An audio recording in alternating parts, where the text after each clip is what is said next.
After saying goodbye to Donald, Basil turned to Casey and Corina, and said, "I guess it's time to go see our new home." Casey answered, "I think you will like what you see, sir." Will spoke up, "Elder Basil Pascal, welcome home." "Thank you, Will." Just before they exited the dome, there was a loud swishing sound. The sound was like a waterfall, not that any of them had heard one before. It only lasted 5 seconds. Basil asked, "What was that?" Will answered, "It was the sound of the shield being solidified. There is no reason to leave it flexible now that I have landed." "What do you mean?" "The shield protecting the dome has 2 settings, one is a flexible setting, and the other is a solid setting. The flexible setting is for traveling through space. Let us say that we encountered space debris traveling at a high rate of speed towards us, and we are moving at a high rate of speed towards that object. The flexible shield is designed to slow that object down before it breaks through the shield, should it break through. I think you noticed the damage to the canine tube, and the construction robot tube. I could not stop those objects completely, but I could slow them down so they only did minor damage. Once the object broke through, the shield, in its flexible state, resealed itself, keeping the dome from losing atmosphere. If the shield was solid while in space, the object would have cracked the shield, and it would not close itself fast enough, thereby causing the Ark to lose needed life support. If anyone were in the dome should such a thing happen, it would instantly terminate them. Now that we have landed, the shield, in its solid state, will keep unwanted natural elements out, such as high wind, rain, snow, any inclement weather. I am better at maintaining my temperature with a solid field." "All right. How come you didn't say anything first, before changing it?" "Elder Pascal, there are many things that I do as a matter of design. If we were to discuss every small action I do as a product of that design, I would have no time to do the things I am designed to do, without constant consent. Would you like me to inform you before I perform any and all actions?" "No. Just the important ones." "Yes, Elder Pascal. How would I determine what are important ones? What criteria should I use?" "Will, I apologize. We'll have that discussion in the future. Until then, continue performing as you were designed." "Yes, sir." He turned to Casey and Corina, and said, "I guess we still have a lot to learn about this craft and its ER. That's going to take a lot of brain cells." As they approached the outer shield, Basil asked, "Will, if the shield is solid, where do we find the exit? I don't see an exit." "You can exit this dome anywhere you like. The shield will open a section wherever you intend to pass through. Just walk to the area you wish to exit and it will open for you." "Thank you." Corina asked, "Will, what about the remaining cubes?" "When you are ready to empty them, they will be lowered to the surface so the contents can be removed. When finished, you can take the tubes outside and dispose of them. Again, the shield will open allowing them to pass through." She responded, "That sounds like a lot of work." "Yes, but that is the only way to remove all the contents." "All right, thank you, Will." "You are welcome." Once outside the dome, they were met by 2 engineers who were to transport them to the living compartments. After traveling a short distance, Basil asked them to stop the vehicle so he could look back at the dome. How did they build such a large craft? And, look how beautiful it is, the way it reflects the blue sky and the clouds. Mike and Paul, one of the 2 professionals, answered, "Yes, sir. Just imagine how long we lived on board, and didn't know we were already home. I can only imagine how exciting our lives are going to be." "I agree, Micah. What an adventure our engineers are going to have figuring out the new technology. It's going to take a lot of work." Thinking of his conversation with Will. "I have a lot of work ahead of me, too. It's almost overwhelming." No one responded. Basil kept looking back as they moved away from the dome. Basil asked, "Have the citizens emerged from the living compartments?" Leon, the other professional, answered, "No. I'm certain they're waiting to hear from you for an all-clear signal. They are going to freak out." "What are you talking about?" What do you mean, sir? What does freak out mean?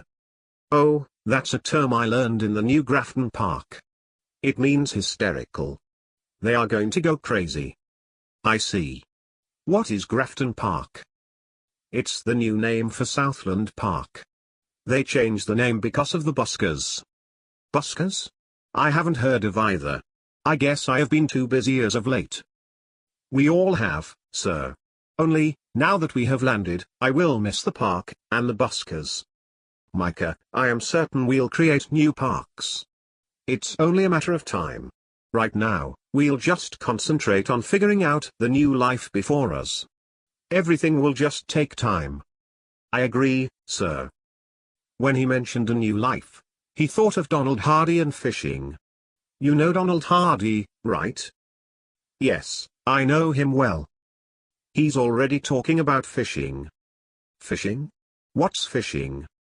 Don't you remember learning about natural history in grade school? Yes, I do. What about it? Never mind. It's not important.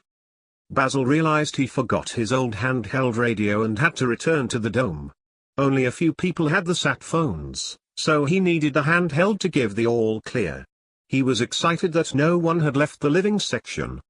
Now, he could see the reaction of the citizens when they emerged from their compartments. Before leaving the second time, he asked, Wheel, do you have a list of all the professionals on board, and their professions? Yes, I do. Would you like me to give you that manifest or read it to you? No. I'm asking because I want to give access to the dome based on need. I need to see who does what so I can assign access. Yes. What about the ancients? I want to give the ancients full access to most everything.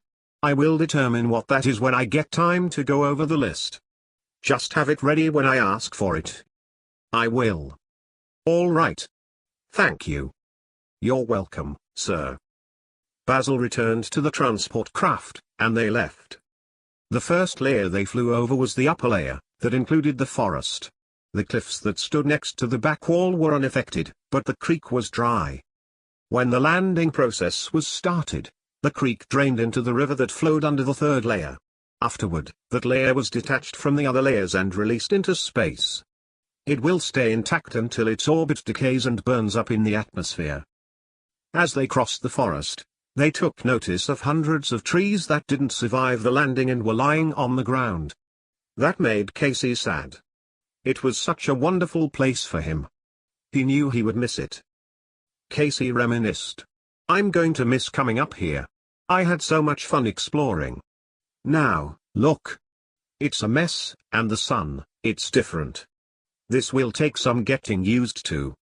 The wide path was fine, and with exception of a few hilly areas, the keeps appeared to be in good shape as well. The whole first layer sat atop a 30-foot-high mound, 60 miles long and 3.5 miles wide. That was the depth of the soil used on board for growing produce. Casey looked up to where the artificial sky should have been. It was now crowded with cumulus clouds, large cumulus clouds blocking the actual sun. As they passed the keeps, Basil commented, with these conditions, I assume the keepers should be able to continue growing produce and raising livestock. Corina said, honestly, the fields are only slightly damaged. It looks like most of the crops survived, but where's the livestock? I don't see any livestock. Basil answered, they should be in the barns. They landed next to one barn and opened the door. The animals were secure. Basil said, see.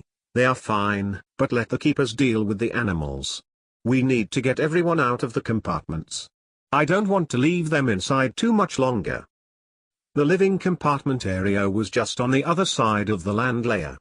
Once there, Basil turned the handheld radio on and spoke over the public intercom system. Attention, citizens. We have successfully landed, and it is safe to come out of your compartments. No one came out, so Basil spent the next 20 minutes explaining what took place over the last 2 months, how long they were in orbit, how they found the dome, and the landing. He assured the citizens they could exit the compartments, although it still took a little additional encouragement to get anyone to come out. Once outside, it took a couple of hours for most to acclimate to the sunlight. Fortunately, the clouds were blocking the sun most of the time. Basil asked all the keepers to tend to their keeps and report back after they inspected them. By design, all the keepers lived in farmhouses on the keep layer, but had additional small compartments for emergencies right below their keeps. Basil spoke again on the handheld. "Listen, citizens, we are incapable of making too many changes just yet, although I won't put restrictions on your coming and going. You are free to do as you please, but I suspect things will change dramatically once we get this all figured out. So, until then, live as if you were still on wheel. Explore as you wish, but I do recommend, for your safety, don't go too far. We don't know what's out there yet. I would like to meet with all professional department heads tomorrow morning. Let's meet so we can plan what to do next. I will send crafts along the compartment layer to pick you up." He had to explain what the crafts were. Most travel prior to landing was by the trolley system. No one had traveled by air before. "Please be outside the compartment layer at 800 hours. Signal the craft when it approaches." I don't know what time it is, but my timepiece shows 1600 hours. We'll meet 16 hours from now. Set your timepieces accordingly. Basil met with 75 of the department heads the following day. He knew it would be impossible for all the professionals to continue their normal work under the circumstances, so he asked each supervisor to put as many as needed to restore power. After landing, none of the layers had power, and the first priority was to get power to all the layers. He asked the professionals to put a dozen science teams together and send them out to explore a 100-mile radius beyond the dome and outside layers. Particularly, he wanted them to search the mountains for the minerals and alloys Jard told him about. He asked the keepers to send out a dozen men to catalog wild crop fields and orchards surrounding the colony. Normally, it would have taken a year to land on the planet. That would give the seeds that were rejected when they first arrived a chance to reach maturity, but the crops have had 2,900 years to establish themselves. Basil assumed they would only find a big mess. Simon Gilligan, a supervisor, said, "If we find raw materials, I don't think our current foundry can process the necessary metals we'll need. It was designed to repurpose rather than make new materials." Basil answered, "Yes, I had already figured that out. We will only use it to build a new foundry. So you need to take what you can from Wheel, and use those materials to build it. Can you do that? Do you know how?" "Yes. We've all trained for doing just that, in case we landed. I would need at least 300 professionals to build the foundry. I don't know how many I will need to move and process the natural materials, and that will also depend on the type of material we can readily mine." "You can handle it, Simon. Put the word out and employ as many as you need, and then find a convenient spot and build it." After the meeting, Basil sent another 8 craft to map all 4 directions from the dome. Although Wheel created a map of the planet, the smaller vessels could give a more detailed description based on their proximity to the surface. They would encircle the planet, mapping as much as they were able, and then return to the Wheel and report what they found. He selected another group of engineers and sent them out to find all the equipment ejected from the dome. As they were making their way, they approached another engineer who was performing maintenance on a CR. They stopped to talk with him, and as they told him what they were doing, the CR spoke and told them he and the other CRs already located all the equipment, and he could show them where everything was.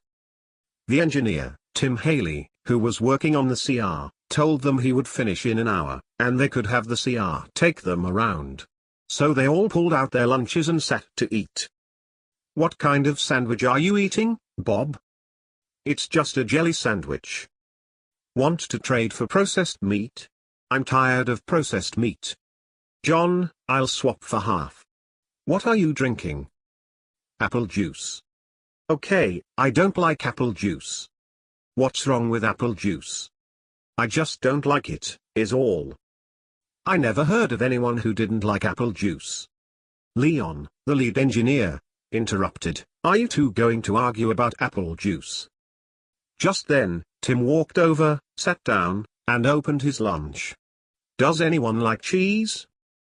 It was 2 hours before the group ran out of conversation and arguments, and it took Tim another hour and a half to finish maintenance on the CR. After that, they were on their way. Bob mentioned that Tim, he's a nice guy. He's just an average Joe. What's the matter with you, John? You can't be nice to anyone, can you? Leon interrupted, shut up, you two. While the crews were out inspecting the different areas surrounding the settlement, Basil contacted all professional and maintenance workers who were still in the camp and asked them to meet him at the dome. He sent out at least 100 different crafts to collect everyone, and that took most of the day. Professionals comprised over 70% of the working population. Out of 72,000 humans, 51,000 were professional, scientific, or maintenance personnel, either active or retired. There were enough of them to tackle any job that needed to be done. Lucas Freeman came to inform Basil regarding the condition of the key player. He also told him that the keepers would only have one growing season instead of the two they had while in space. He said, the crops and the livestock would not survive a winter season. I don't know how long of a winter we will have, but I suspect we will have to store and process at least 6 months of goods. I agree, Lucas. That is why I have asked all the professionals to meet at the dome. Landing has put so many men and women out of work. It's not right for them to become too idle. I can only imagine the chaos that might ensue. During the meeting, Basil assigned 5,000 men under Lucas to repair the key player. That included the crop fields, the barns, and the storage buildings. Although the landing went smoothly, the key player actually had some landing issues. Another 10,000 volunteered to harvest the current crops and move those crops into storage and the processing facilities, in preparation for whatever kind of winter they might experience. It still concerned Basil with so many not having anything to do, but there was nothing he could do about it. Once that work started, Basil turned his attention to the dome. It was still mostly unexplored, so he assigned Lisa Harrison. Everyone called her Harrison. She, along with 9 other professionals, to inspect and catalog the rest of the dome. Fortunately, the dome had a subway system that ran the whole circumference. It was built under the floor, and it differed from the one used in the living layer of the ship. It traveled much faster and included several train cars designed for hauling material from one section to another. The group took the tram to the most significant section in the dome, which was the vehicles section. It contained thousands of different vehicles and keep equipment. Harrison and the others started cataloging the vehicles first. As she was writing the description of a particular vehicle down, she turned and noticed a man standing just outside the dome. She walked over to find out what he wanted, and as she approached the dome's outer wall, an area in the form of an arch opened to the outside. The man, by the name of Steve Archer, said, "Hello. Can we use these vehicles?" He pointed at a flatbed truck and said, "We could use a few of those now." Harrison answered, "I don't know. We're only cataloging the dome. We're not responsible for saying who can and can't use the things inside." "Great, then you won't mind if I borrow that one. We need it to haul tents and other things." "Do you know how to operate it?" "Sure, we had similar vehicles down in the machine shops on board. Aren't you a professional? I've seen you on the 3rd level." "Yes, I am." "Don't you know how to operate a vehicle?" "No, I'm an electronics engineer. I worked inside the electronics compartment. I've never had reason to use one." "Okay. Again, do you mind if I take this one?" "I don't have the authority to say yes or no, so I guess it's up to you." "Thank you." She stopped him, pointed to the right, and said, "There are 6 larger vehicles just like this one over there. They're 3 times the size of the one you're taking. Why don't you take one of the larger vehicles instead? I can drive this one. Those other ones require someone to fly them. I don't know how to fly. Besides, these smaller ones will be fine. Also, I'm going to send half a dozen drivers to get the rest of these. Is that all right? Like I said, it's not up to me." He chuckled as he jumped into the truck, started it, backed it out of the dome, and drove off. It bounced out of sight. As Harrison watched him leave, She looked back at all the vehicles with wheels, and thought, we'll have to flatten some terrain to drive those around. She knew what a road should be, or look like, although most of the vehicles on board Wheel could fly. Peter, one of the other professionals tasked with cataloguing the dome, walked over and stood by her. Did you notice how the field opened when you stood by it? Yes, I did. I also noticed it closed upon itself once the truck went through. Both walked over to another section of the shield and stood in front of it. It opened right in front of them. She said, I thought when we arrived, we were just lucky to find an opening. Wheel said, hello, Lisa Harrison. The shield will open anywhere someone desires to pass through. You only need to approach it. Wonderful. I guess we shouldn't have any problem moving all this stuff out of the dome. Peter answered, I guess not. They continued to catalog vehicles. It took the 10 professionals 2 weeks to list all of them. Although Steve told them what the flatbeds were, the rest of the list meant little, because none of them knew what any other individual vehicle was. Unless it was in a tube with an instruction manual, they could only log the count and add a description. The builders set aside 5 square miles of space, containing 11,000 vehicles, all sitting idle in the dome. Other than the vehicles, the group needed to catalog over 50,000 tubes still containing other items. They contained everything from beds to animals that were still in status. They worried about the animals, especially the canines. Peter asked, at what point are we supposed to release all this wildlife? Harrison replied, Wheel, how long can the animals live in status? Lisa Harrison, except for the one broken tube containing domestic dogs, status can continue for another 11,000 years, although I recommend you release all the domestic dogs in the broken tube as soon as possible. Their status is in jeopardy. How so? The tube itself will become uninhabitable within the next 224-hour days. I should mention, all wildlife, as opposed to domestic animals, was supposed to be jettisoned when we entered orbit. I jettisoned the ones I could, but there are almost 100 tubes holding some of those creatures, still in status. Those tubes appeared to malfunction, so I didn't release them. I recommend all tubes containing wildlife still on board be manually released in the near future. The broken tube should be released as soon as possible, and all the other domestic animals should be released at the discretion of the citizens. What do you mean at the discretion of the citizens? When you release the domestic animals or pets, it should be done on an as-needed basis. Domestic creatures need the aid of human counterparts to survive. They may or may not survive if you release them into the wild. Wheel, how do we release them? Just like any compartment, there is a key on the side of every tube, next to a sign stating what the creatures are and whether they are wild or domestic. There is an additional notebook describing what habitat they should be released in. If you were supposed to release them before we landed, how come they contain keys and the notebooks? Both are the backup system should they fail to eject automatically when we enter orbit. I should say that at least half of those animals need relocation to a natural habitat suitable for their particular survival. So, you should not just release them. That would be a death sentence. Those creatures will need to be transported to suitable locations. For example, you don't want to release tadpoles in the desert. What are tadpoles? Wheel became silent for a minute before answering. Perhaps, find an expert before you try to release any of the creatures in status. I might suggest you contact May or Corina Freeman. They are both experts in wildlife conservation. Curiosity was just killing Harrison, so she wasn't having any of that. She wanted to set something free, despite Wheel's objections. She walked over to one tube with a sign on it that said wildlife and a description regarding elk below that. The notebook didn't say anything about special habitat.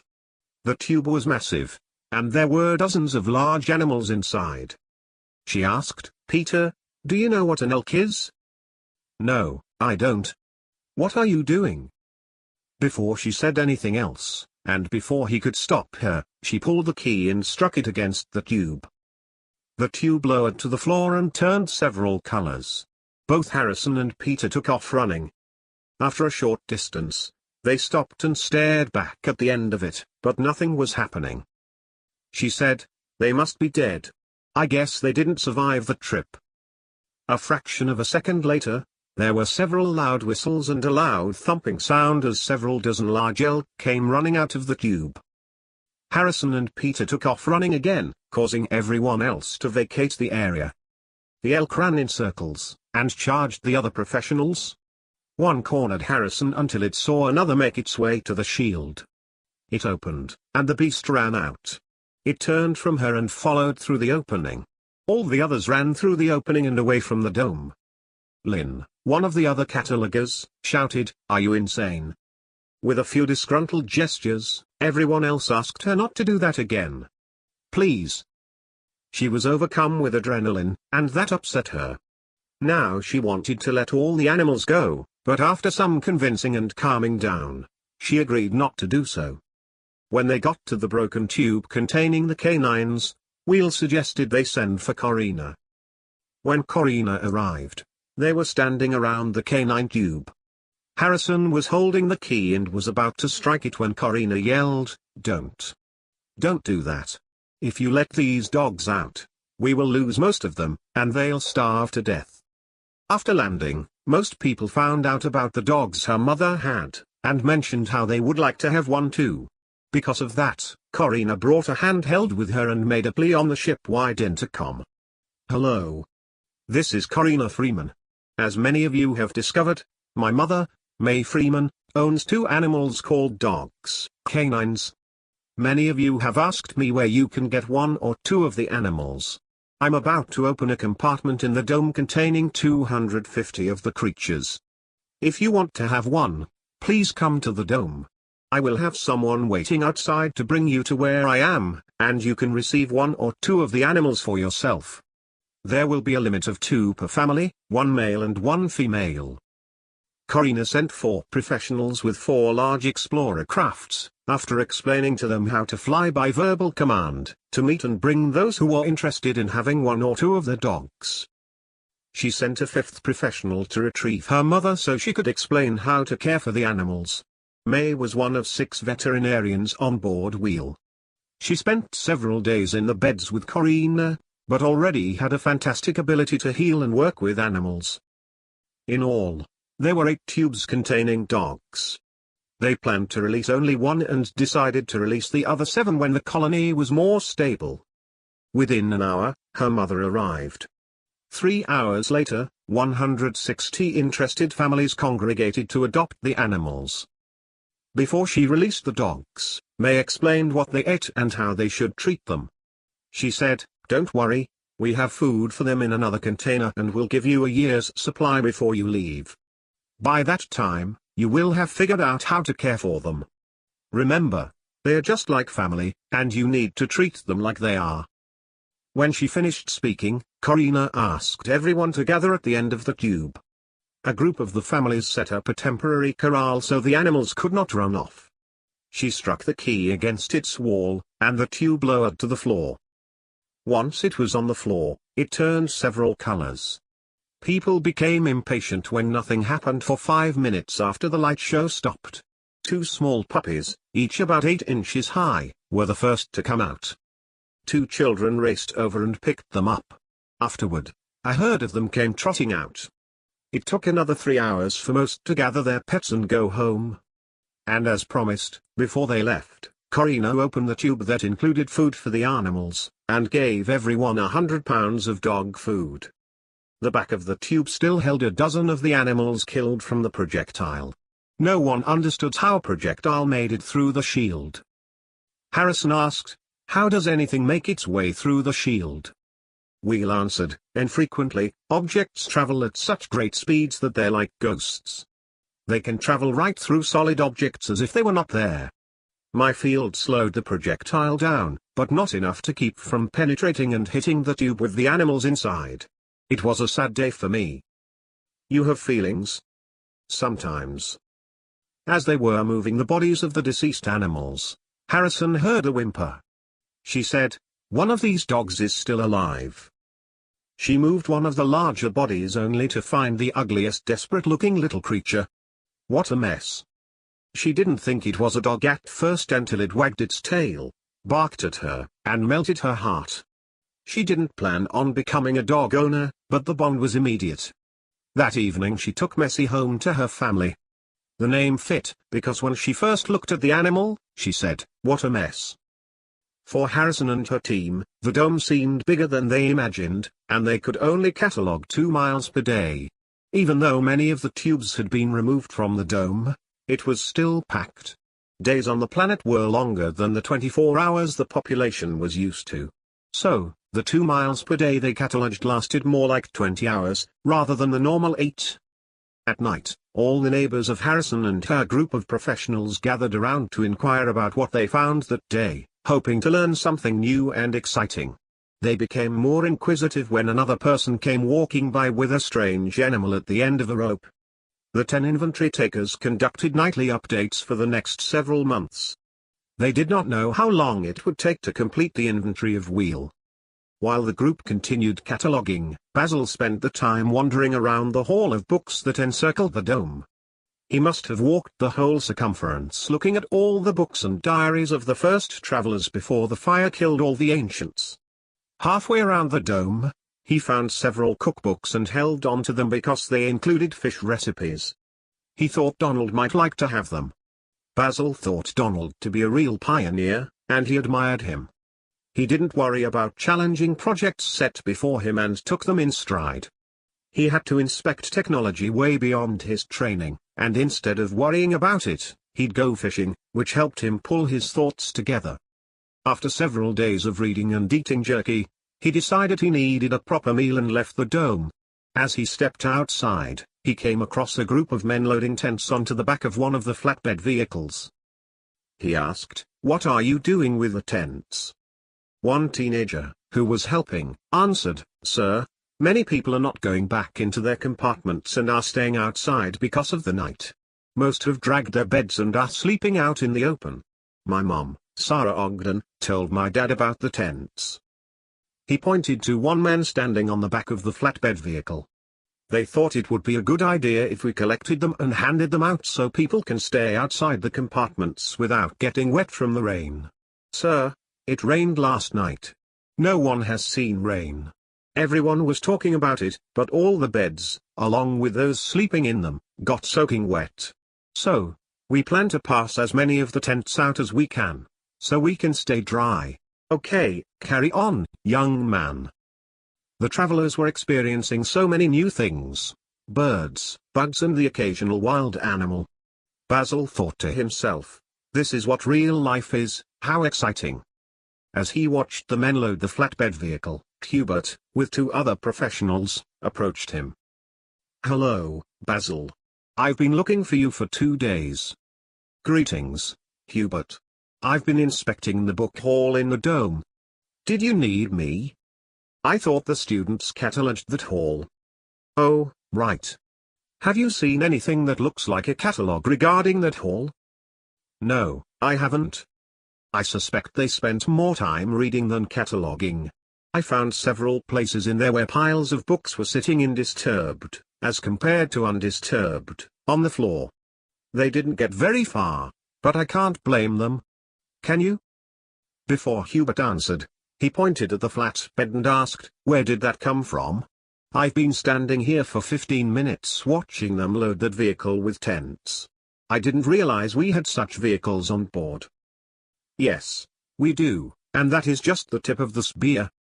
Harrison and her crew discovered the vehicle section of the dome, and it contains thousands of different vehicles. Once the word got out, it only took 15 minutes for the rest of the population to learn about it. So, if you travel about 15 miles to your right, you will find at least 100 people standing just outside the vehicles section. The vehicle they're loading with tents is a flatbed." "I already know that. Did you have something else for me?" "Yes. We know the landing went well, as expected, but there's a problem. Since we no longer have a tram to carry people from one place to another, it has become apparent the distance of 60 miles from one end to the other doesn't work. That's a long way to walk, and there aren't enough transport vehicles to benefit everyone. So, a group of engineers had a discussion concerning what we can do about it.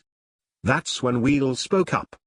Wheel made a recommendation for resolving the problem, without having to build a massive transport system.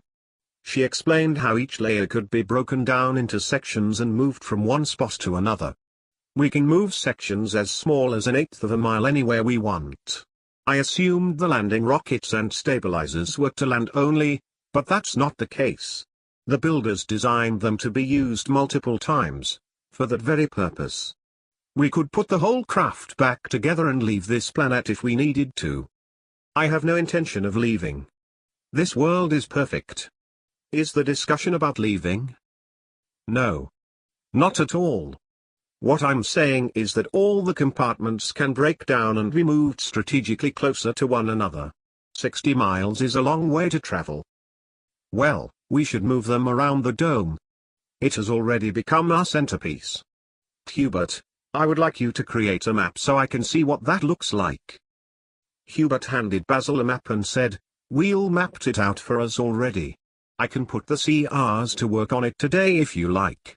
Right now, they're idle other than being used to carry firewood to different locations along the compartment layer. I think we can start moving the sections around within the next 10 days. Why are they carrying firewood? Sir, the people have gone native. They're building fires outside the compartments and cooking on them, like primitive men. Everyone has taken up residence outside the compartments, and that's happening from one end of the camp to the other. There's talk about building new living compartments, called houses, outside of the current ones, like they did on Earth. You remember learning about how people lived back on Earth in school when we were children, don't you? Yes, I recall. Perhaps we should wait to move the compartments and build houses instead. Basil, I suspect it will take us several years to build houses for everyone. We should move them now and then move them again as we build homes. Don't you think that would be a better idea?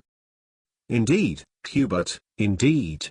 Do what you need to do, so we can get ourselves situated. I like the idea of building homes for everyone.